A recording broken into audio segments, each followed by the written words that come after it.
तालुका बार्शी इथं शेतामध्ये रोजंदारीवर येत असलेल्या महिलेशी प्रेमसंबंध जुळले।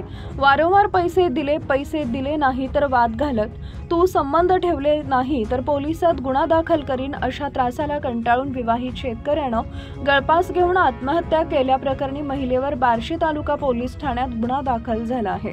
ज्योती उर्फ सोनी संजय गव्हाणे राहणार खडकलगाव तालुका बार्शी असं गुन्हा दाखल झालेल्या महिलेचं नाव आहे। सुरेश रंगनाथ रोंगे वय वर्ष 66 राहणार खडकलगाव यांनी फिर्याद दाखल केली आहे। मुलगा सोमनाथ सुरेश रोंगे वय वर्ष 35 असं आत्महत्या केलेल्या शेतकऱ्याचं नाव आहे। ही घटना शुक्रवार दिनांक 17 रोजी सकाळी 11:30च्या दरम्यान घडली। मागील 1.5 वर्षापासून मुलगा सोमनाथ याचे ज्योतीचे संबंध होते। शेतीचं रोजंदारी कामं सांगण्यासाठी तो रोज घरी तिच्या जात असे, यामुळे जास्त ओळख होऊन प्रेम संबंध वाढले।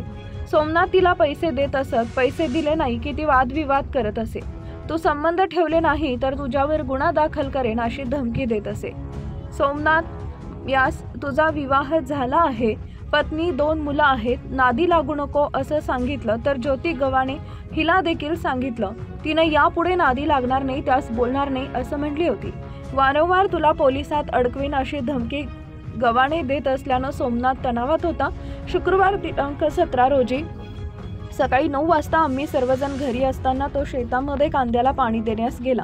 भावकीतील अर्जुन रोंगे यांनी सोमनाथनं लिंबाच्या झाडाला गळफास घेतला असल्याचं सांगितलंय। सोमनाथ यास आत्महत्येस प्रवृत्त केला असल्याचं फिर्यादीत म्हटलं आहे।